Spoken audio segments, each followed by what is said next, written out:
close till I get up. Time is barely on our side. I don't wanna waste what's left. Hello friends, welcome back to the channel. Merry Christmas, happy holidays. Oh my God, I cannot believe 2024 is coming to an end, y'all. I still cannot believe it, but a lot has happened in 2024. In today's video, actually, I will be talking about my year in review, some of the main points or some of the high or lows that I experienced in 2024 with you all. But let me know in the comment section how your 2024 was spent. How did it go for you? What major life decisions did you make? Did you make any changes? Did you set any goals? Were those goals achieved or attained, or we're still working on it? Personally, I don't believe in New Year resolutions or whatever. I typically just set the goals that I want to attain at the beginning of the year, and then I later on flesh it up by adding the steps or the things that I'm going to do to attain those goals. So that's always been my method. 2024, I actually did not have any specific goals set per se, but I'm just gonna run through some of the major things that I experienced. And like I said in the beginning, go ahead and share your thoughts in the comment section.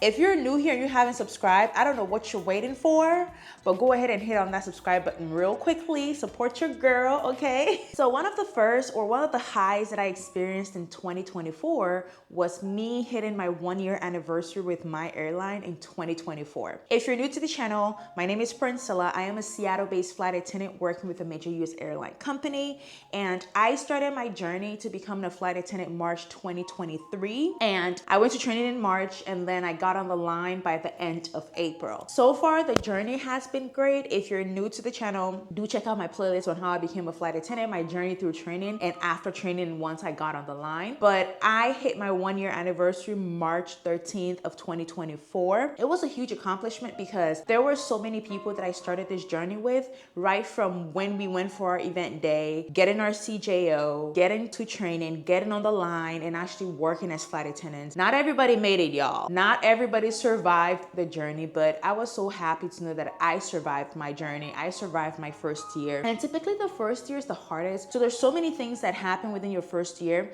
that can make or break you. And I was thankful to know that in 2024, March 13th, I hit my 1 year, and it was great. And so far, work has been great. Typically, when I start a job, if I'm not going to like that job, or if I'm not gonna last with that company or in that position, I know it usually like 3 months in. Like immediately I go through training, I already know that, okay, I either need to get promoted or get out of here, or I need to get to the point where I can leverage whatever skills and experience that I'm acquiring at this company or in this position to go somewhere else. But that has not been the case with this job. No matter how difficult or how much of a struggle it's been for people, for me, I have been lucky and one of the fortunate individuals that have had a smooth ride. But I don't want you to lose focus of the fact that things might not go as smooth as it did for me, for you. So you definitely have to be mindful of that. So for those of you that just applied, just know that you might not get the base where you live. Things might not go as smooth as you expect it to be. You might not get your CJ on the first attempt, but just know that there's hope, okay? There's hope, and if you're able to pull through like I did in my first year, you would be up here smiling just as I am. And as of this point, I have no regrets switching careers. If you haven't been on this channel, I was a manager at Amazon at some point, and then I quit that to become a flight attendant. And I thought I was going to regret it, but honestly, I feel like that was the best decision I could have ever made for myself, and I'm so glad I did. So March 2025, I will actually be at 2 years. So we're adding on years here, okay? We're surviving and we're gonna keep pushing. All right, so the second thing that I would like to talk about for 2024 is, in as much as work was doing what work needed to do, and I hit my 1-year anniversary, this year in general became a lot stressful mentally and emotionally. I had to deal with a lot of personal issues and stuff like that, or get through some personal issues. So it actually took a toll on me mentally and emotionally. Like I was down for a while, and now I'm great because I was able to deal with my issues and I'm good now. But it goes to show that no matter where you are or whatever it is that you're doing, you have to take care of your mental health, y'all. The way this job works is that you're constantly away from home. When you go to work, you're away from home, unless you're working a turn where like a round trip. You work to a destination and then you come back the same day. But typically our job requires us to go out of our personal space, away from family and friends. If you're lucky, the job takes you to family and friends. However, typically it takes you away from them, right? And personally, that was not my issue or concern, but I'm just saying it to say that if you already have an issue of being detached from family and friends, then imagine if you're going through some mental and emotional stress or distress and you're away from them, knowing that that's your support system or that is the source of your support. So you have to take care of yourself. I am actually very happy that I got to the point where I did, because I was able to work through my situation, and now I am at peace with whatever the outcome or the situation will end up being. So I think that was my way out. Or 2023 was a lot too, because I had to go through flight attendant training and everything, but mentally and emotionally 2024 was too much. I just needed to take a break at some point. That actually leads me to my third point, which is me taking a break from YouTube. As we all noticed, at some point I stopped posting content, because honestly, creating content is not easy, okay? So I'm just gonna shamelessly plug this in, that if you're watching small content creators, even the big ones, and you haven't subscribed or you're not supporting them in a way that you can by sharing or leaving comments or subscribing to the channel, please do it, because creating content is not easy. And typically, most of the small content creators probably have not even been monetized yet, as in earning income from the content they create. And sometimes even if they have, because they're not getting a large amount of views, for example, they're not even earning that good of an income to say, oh, I can count on this income to pay for groceries or to pay for this or to pay for that. I enjoy doing it, so regardless of whether when I was getting paid or not, I still put in the same or equal amount of effort, whether I was getting paid well enough to live off of it or not. It was that because 2024 became a lot at some point, I just had to take a break, because when I get behind the camera, I want to be me, okay? I want to be myself. It requires a level of emotion, and I can't fake it. Like, I can't sit here not being happy and pretend to be happy. I'm sorry, I can't do it. My life is very simple, okay? I'm either happy or I'm not. I'm either up or down. Like, it's either we're good or we're not. And for me, if I'm not in a good state of mind or happy or emotionally sound or whatever, I can't come here and fake, because it's gonna show in my delivery, okay?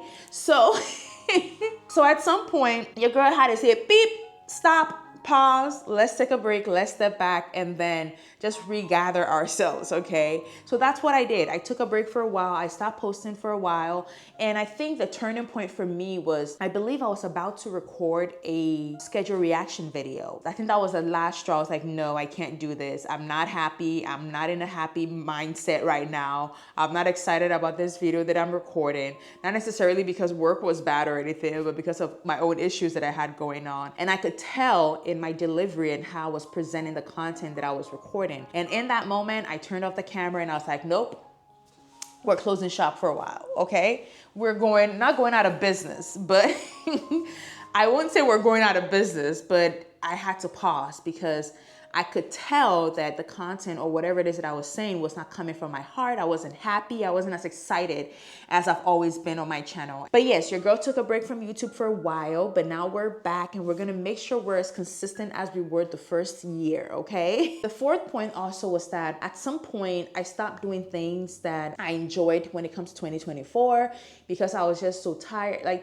Because when you're mentally down or stressed, it affects your energy and your ability to do the things that you like doing, which in my case was like creating content. I just needed a break, and I needed to reset and regroup, because I did not also want to live in denial, ignoring all the things that I was feeling or whatever it is that I was going through. So 2024, you did that, but I just need a space. And I'm like that on a general, because typically when I need a break, I remove myself. If I'm working somewhere and I feel like there's like too much stimulation, it's becoming overly stressful and overwhelming. If I really like the job, I'll just take a break from the work. But if I don't even like the job to begin with, and I feel like the work is contributing to that stress, I'm quitting immediately. Like, I don't waste time. Anything that affects my peace of mind, my happiness, my joy, I immediately do away with it. Like, I'm not about to play around because I know how bad things can get for you mentally if you don't take care of your mental health. So I don't play around with it. If something is going to cause me distress, you gotta go. And I'm actually glad that I did take the break, because I know sometimes people are forced to push and continue to do stuff even when they're not in a state of mind that allows them to do it well enough or in a way that makes them happy. And I made sure that I paused everything and took a break. The other thing ultimately was that amidst everything,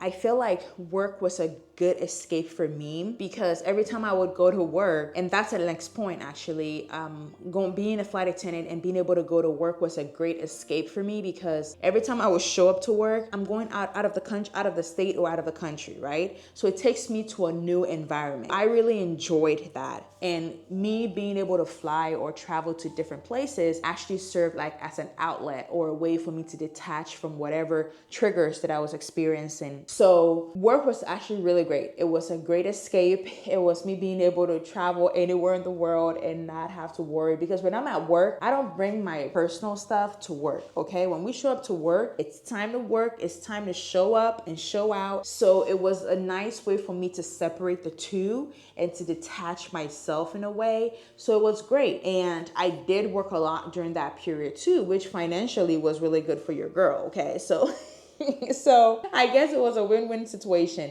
And that's why I feel like me making the decision to become a flight attendant was the best decision I could have ever made for myself. Because typically, going through the stress that I went through this year, if I did not like this job or what I did as a flight attendant, I probably would have quit immediately. Like, I would have just removed myself from the situation.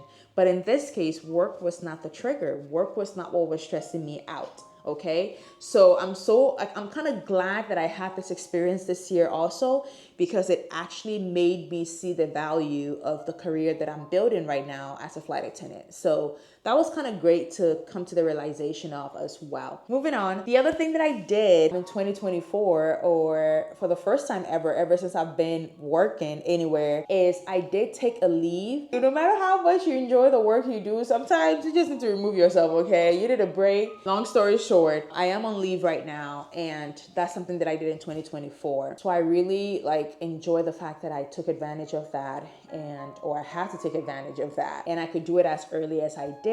I think now at least I'm at the point where I'm at a peace with the fact that you can't count on everybody to show up for you. That's another thing. If you're not going to take anything away from this video, take the fact that as an individual, you can't count on anything, anyone, any system, any organization, any company to come through for you or to do whatever it is that is promised to you, because only you can count on you. So if you want to make something happen, you have to figure out a way to make it happen for you. Lastly, to end on a high note, one of the biggest things that happened to me 2024 was my ability to switch bases. If you've been on my channel ever since I became a flight attendant, or ever since I honestly started my journey to become a flight attendant, especially when it got to the point where I had to do my base selection, I always wanted New York, y'all. Like, I always wanted New York, but like I said in my base switch video, it was more practical and feasible for me to be based in Seattle because I already lived here, and it would have been easy to just transition to work. On January 1st, I will be a New York-based flight attendant, and I'm so glad the switch happened. I was fortunate that towards the end of this year, and I know somebody asked me this question. I don't know if it was a DM or TikTok or a comment, but when it comes to flight attendant bases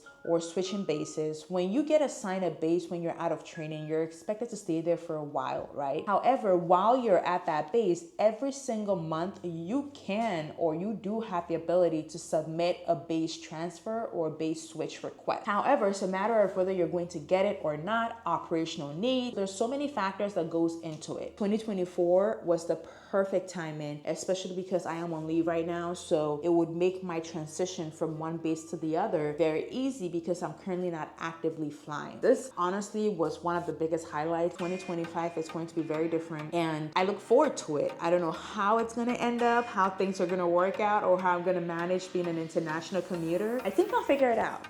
I think I'll figure it out. As long as I have my plan A, plan B, plan C, I have my backup for my backup. I think I'll be okay, but overall 2024 has been great. I feel like I'm ending the year on a good note. Happy New Year, happy holidays. Thank you all for sharing 2024 with me, and I look forward to sharing 2025 with you all, and I will see you all in 2025. Bye-bye.